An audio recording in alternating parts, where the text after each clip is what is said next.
Hey, gun safety. I remember the last words of my grandfather. He looked at me and he says, "Don't point that gun at me, you idiot." Hey, just saying, talking about idiots and guns. You have gun control people, Democrats, all of the time talking, and they're always after the wrong people. There's laws for criminals and there's laws for law-abiding citizens, right? You're not supposed to murder people. You're not supposed to do bad things, boomity, boomity, boom, boom, and they continue. They being the Democrats and the liberals generally in any country that you can name, they go after all of the law-abiding people, the good people.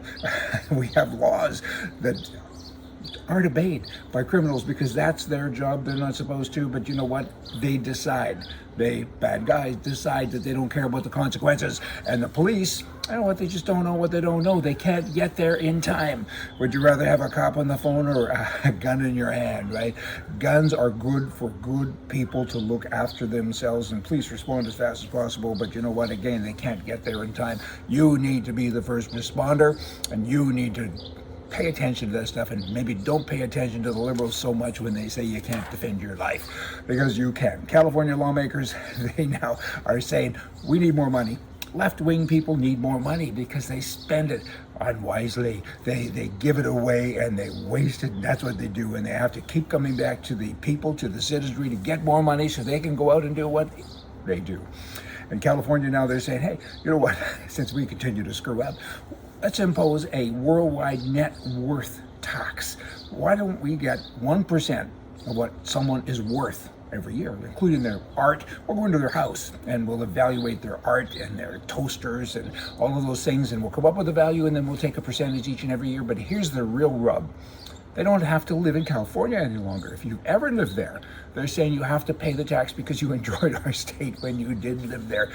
If they get this through, that won't be very nice. They're working at it. I mean, wow. And these are people that have already left the country because of the taxes and the mismanagement, generally speaking, of the state. Then you swing over to Canada, you get the prime mistake there, and taxes there are totally out of control. But again, when you do bad things, and you know, how many politicians are stealing money in Canada and other countries too, but billions of dollars. It's just going out the door all the time, and they have to have more. And so the prime mistake there is saying, hey, we got to raise the taxes. Let's start with alcohol. Let's talk about alcohol. You know, half the price of a bottle of beer is taxed. 65% of the price of wine is taxed. And now the prime mistake says, let's increase the taxes by 6.3% on alcohol. That's just one little thing. I mean, they tax everything. I mean, if you want to drink, you want to smoke, it's kind of your business. All of these taxes, the sin taxes, but go to gasoline. That's not a sin tax. I don't know what that percentage is, but it's very high.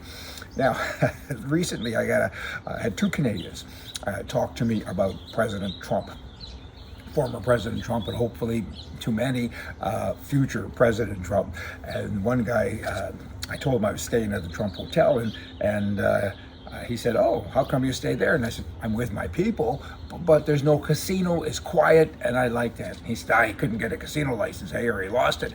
I said, "Why would you say that?" He said, "Well, why else wouldn't he have a casino license? He's a bad person." He went on and on. He expanded the conversation. I said, "Hey, dumbhead, he just didn't want a casino, and his hotel is full all the time. Stop it. Nonsense." The press, their job, the left-wing press, has been successful with him. Then there's another Canadian, a friend of mine and his wife. We had dinner at the Trump Hotel one night, and the place is totally jammed with people, totally jammed. You can't even get a room there. And she made the comment, "I wonder when they're going to change the name of the hotel."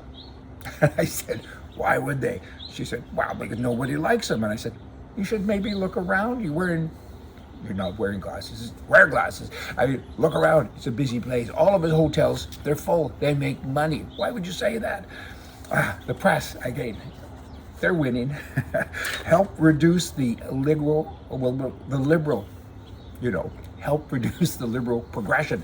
Talk more. Tell liberals to talk less. Hey, y'all come back.